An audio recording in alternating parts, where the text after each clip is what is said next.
में कम है। सही बात है, हमारे जीवन में समय कम है। ये मैंने शायद आपको पहले कहा था कि बचपन जो है बीता खेल खेल में, वो अनुज जी का एक भजन है ना, उसमें वो बोलते हैं ना, बचपन बीता खेल खेल में, आगे क्या है मुझे भी याद नहीं आ रहा है, ठीक है। तो खेलते खेलते बचपन तो चला जाता है, और बुढ़ापा जो है वो हमारी जो तकलीफ है शारीरिक, उनकी वजह से वो भी चला गया। तो हमारे पास अपने जीवन में कितना समय है, ऐसा यदि आप सोचते हैं तो आपको मालूम पड़ेगा ज़्यादा से ज़्यादा 30 से 40 साल, 30-40 साल के अंदर भीतर आपको जो कुछ भी जीवन में करना है वो आपको करना है। सही बात है। पढ़ाई लिखाई में तो जो समय गया वो तो गया। उस समय हम नासमझ भी थे उतने, हमें मालूम भी नहीं था कि हमारे जीवन में क्या करना है। कुछ नहीं, सब लोग पढ़ाई करते हैं इसलिए हमने भी पढ़ाई की। सब लोग अब नौकरी कर रहे हैं तो हम भी नौकरी कर रहे हैं। पैसा तो कमाना पड़ेगा, अपना कुटुंब है, अपनी फैमिली है, उसके लिए पैसा कमाना है, ठीक है। लेकिन जो प्रार्थना के समय मैंने आपको बताया था कि हमारे जीवन का लक्ष्य क्या होना चाहिए, कल ही अपनी बात फिर से मैंने की थी, तो ईश्वर की प्राप्ति। तो यदि ये जीवन का हमने लक्ष्य रखा है तो उसके लिए हमारे पास अभी समय कम है, तो वो समय हमें निकालना है। एक शायद उदाहरण आपको दिया होगा या तो पिछली बैच को दिया होगा। एक स्वामी महाराज के वहाँ एक लड़का गया, 25-26 साल का होगा, नया नया कॉलेज से पढ़ करके MBA वगैरह अच्छी डिग्री लेकर के बाहर निकला था, अच्छी नौकरी भी उसको मिल गई थी। तो स्वामी जी ने ऐसे ही बैठे बैठे बात कर रहे थे, उसने पूछा कि बेटा नाम स्मरण करते हो क्या, ईश्वर का जाप कभी करते हो क्या, या ईश्वर के बारे में कुछ सोचते हो क्या। तो फिर उस लड़के ने कहा कि स्वामी जी ईश्वर के बारे में सोचने के लिए तो पूरी जिंदगी पड़ी है,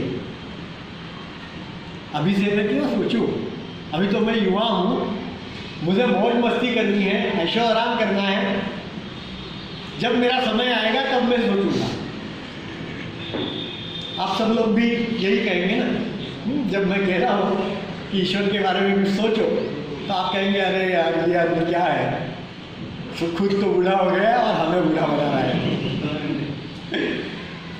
तो इसलिए स्वामी जी ने हंसने से यही पूछा कि बात तो बेटा तुम्हारी सच्ची है, लेकिन मुझे ये बताओ कि तुमने LIC लाइफ इंश्योरेंस की पॉलिसी ली है क्या। तो उस लड़के ने कहा कि हाँ सर वो तो मैंने ले ली तुरंत, मेरा पहला सैलरी आया तो मैंने तुरंत पहले लाइफ इंश्योरेंस पॉलिसी ले ली। क्यों। तो कहते कि मुझे अगले उसमें समय में क्या होगा कुछ मालूम नहीं अपने को, और मैं नहीं रहूँगा तो मेरा जो कुटुंब है, मेरा जो फैमिली है, उसका आर्थिक उसकी सुरक्षा LIC से मुझे मिलेगी। तो स्वामी जी ने हंसते हंसते कहा कि बेटा आर्थिक सुरक्षा के लिए तुमने LIC ले ली क्योंकि तुम्हें पता नहीं है कि तुम कितने जीने वाले हो। हमें किसी को पता नहीं है, सही बात या गलत। सही बात। हमें कुछ पता नहीं है कि कब हम मरेंगे। कल जो आदमी मेरे साथ शाम को बैठ कर के बातें कर रहा था, वो सुबह मैं जानता हूँ कि वो आदमी मर गया, नींद में मर गया, घर वालों को भी पता नहीं चला। ऐसे तो कितने किस्से आप सुनते हो। ये तो हार्ट अटैक की बात है। और एक्सीडेंट्स तो कितने होते हैं। अपने घर से निकला हुआ आदमी वहाँ तक गया और एक्सीडेंट में मारा गया, घर आया नहीं वापस। तो हमें मालूम नहीं है कि हमारे पास कितना समय है। तो यदि आपको ये मालूम नहीं है इसलिए आपने LIC ली, तो फिर आपको ये कैसे पता चला है कि आप बूढ़े जब होंगे तब भजन करेंगे, जाप करेंगे, नाम स्मरण करेंगे, ईश्वर के बारे में सोचेंगे। बात तो स्वामी जी की सही है। हमारे पास समय कम है। जो समय मिला है उस समय में हमें ज़्यादा से ज़्यादा कोशिश करके जो हमारे जीवन का लक्ष्य है उसको पाने की कोशिश करें।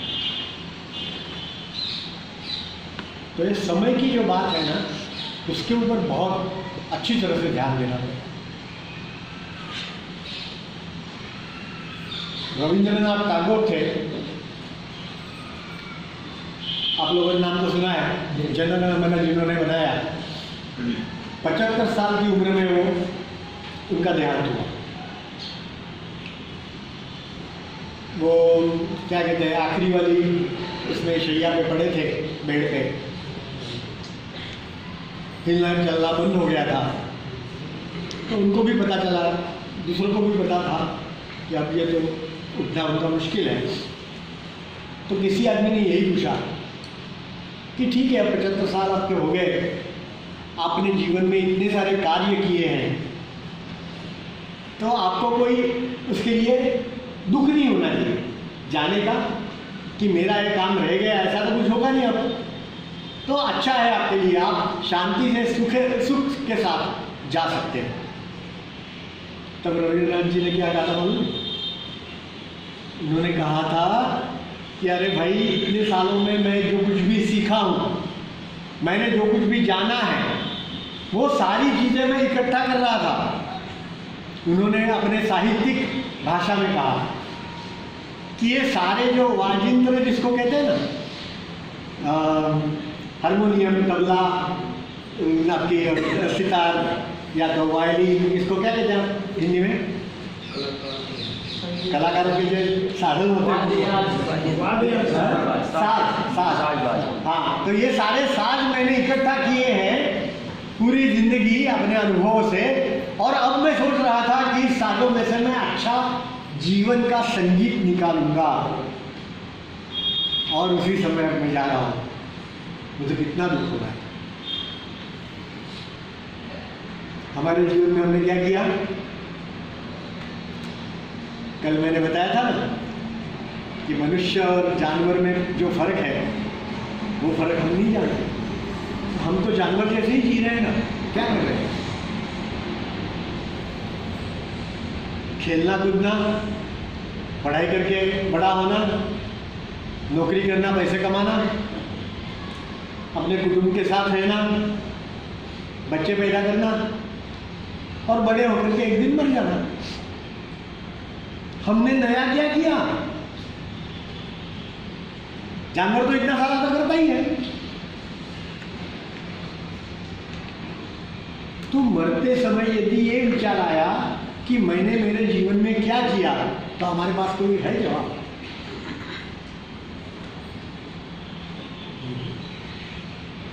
पैसे के लिए भी कहते हैं हम कि मैंने मेरे बेटे के लिए 10 लाख रुपए निकाल के रखे। ठीक है, आज के दिन में 10 लाख की कोई वैल्यू नहीं है, आपको मालूम है। और दूसरा, किसी ने ये कहा था, मुझे भी वो 100% 100% सच बात लगती है कि उसमें उन्होंने कहा था कि आप अपने बेटे के लिए जो कुछ भी कमा के जाते हो, तो आपका बेटा यदि अच्छा है तो वो तो खुद भी कमा लेगा, और आपका बेटा यदि खराब है तो ये 10 लाख 2 दिन में उड़ा देगा। लेकिन हम उस बेटे के लिए सारी चीज़ें करते रहते। जो बेटा एक उसकी जब जनरेशन पूरी होती है तब तक आपकी फ़ोटो दीवार पे लटकी हुई होती है, तीसरी जनरेशन में तो वो फ़ोटो भी वहाँ से पूत कपूत का धन संचय, पूत सपूत का धन संचय। सही बात। दोनों परिस्थितियों में धन का जो है, हाँ, जैसे चिंता के लिए कहते हैं कि किसी चीज़ की हमें चिंता हम करते हैं ना, विचार करते हैं उसके बारे में। विचार करना ठीक है, लेकिन चिंता की बात कर रहा हूँ। तो किसी समस्या के लिए आज ही सुबह शायद मैंने, हाँ, एक व्हाट्सएप पे ही मैसेज आया था सुबह, किसी ने यही लिखा था कि किसी समस्या का समाधान आपके पास नहीं है तो उसकी चिंता करने से क्या फायदा, और किसी समस्या का समाधान आपके पास है तो तो चिंता क्यों करें, समाधान कर लो, खत्म होगी बात। फिर भी हम हर एक चीज की चिंता करते रहते हैं और उसमें दुखी दुखी रहते हैं। तो ये अपने को सोचना है कि समय के लिए मैं क्या कर सकता हूँ। मेरे गुरुजी थे, उन्होंने एक बार ये बात कही थी कि किसी अभ्यासी या तो साधक या तो भक्त, जो कुछ भी आप कहेंगे, बहुत अच्छा आदमी था, बहुत अच्छी भक्ति कर रहा था, भगवान का नाम ले रहा था, और अचानक से एक अकस्मात में, एक्सीडेंट में उसकी मृत्यु हो। तो उसके जो गुरुजी थे वो भी काफ़ी संत आदमी थे, महात्मा थे, पहुँचे हुए थे।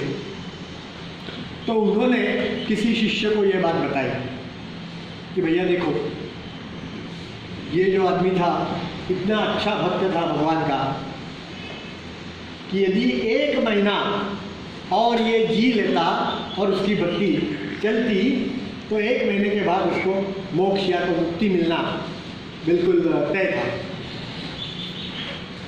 लेकिन अब आज वो मर गया एक्सीडेंट में, तो अब उसको फिर से जन्म लेना पड़ेगा, जन्म लेकर के बड़ा होना पड़ेगा, क्योंकि तब तक तो वो कुछ सोचेगा ही नहीं भगवान के बारे में। बड़ा होगा, उसका यदि फिर से नसीब थोड़ा अच्छा होगा तो उसको एक अच्छे गुरु मिलेंगे जो उसको बताएंगे कि भैया तुम्हारा जन्म इसके लिए हुआ है, अब थोड़ा सा नामस्मरण कर लो तो 2-4 महीने में तुम्हारी छुट्टी हो जाएगी, मुक्ति या तो मोक्ष मिल जाएगा। और ये सारा होते होते और कितने साल लगेंगे कैसे मालूम। इसका मतलब ये हुआ कि उसने उसकी भक्ति मानो 1 महीना पहले शुरू की होती, बचपन में या तो उसकी जवानी में, आज वो मोक्ष पा लेता।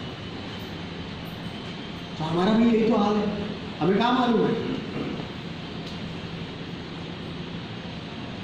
एक जगह पे किसी ने ऐसा ही एक उदाहरण दिया था कि एक भिखारी था, सुबह होते ही वो एक मंदिर के पास चला जाता था, वहाँ पे बैठ करके भजन वगैरह गाता था, भगवान का नाम लेता था और पुकार पुकार के सबको कहता था कि मुझे भीख दो, मुझे पैसा दो, जो कुछ भी है। दोपहर हो जाती थी तो वहाँ से उठ करके और किसी ऑफिस एरिया में जाकर के बैठता था। लेकिन वहाँ पे वो सुबह जैसा भजन नहीं गाता था या तो आवाज़ नहीं दे रहा था सबको, वो क्या करता था, वहाँ पे सिर्फ बैठ जाता था और बाजू में एक ये लगा था, बोर्ड उसने तैयार किया था। उस बोर्ड पे उसने लिखा था कि मैं जो हूँ अपाहिज हूँ, तो आप कोई मुझे भीख दें। और ऐसा करके वो शांति से वहाँ बैठा रहता था, बातें नहीं करता था। शाम होती थी तब वो वहाँ से उठ करके, जहाँ गुजरात में जिसको आप कहते हैं ना, खाऊ गली कहते हैं, जहाँ मैंने जहाँ खाने पीने वाली लारियाँ बहुत सारी होती है ना। आपके मानो इंदौर की बात करें तो इंदौर में सराफा में आप जाते हो तो कितने सारे खाने पीने की दुकान है। तो ऐसी एक गली के रोड करके, हाँ, स्ट्रीट पे, तो वो जाकर के वहाँ बैठता था और बाद में सो जाता था, मैंने लेट जाता था बस।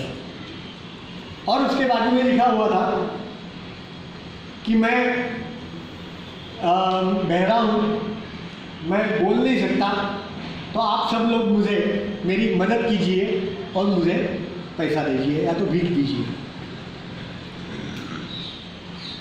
ये होने के बाद जैसे रात हो जाती थी ज़्यादा, वहाँ से पूरा अपना मिश्रा वगैरह लेकर के और निकल करके घर जाता था। घर पे जो कुछ भी मिला है उसमें से जो खाने का होता, उसकी बीवी थी, बच्चे थे, तो उनके साथ थोड़ा बहुत खा लेता था, सो जाता था और बाद में सुबह उठ करके फिर से वो मंदिर के सामने आकर के बैठ जाता था। क्या सीख मिलती है? हम भी तो यही करते हैं।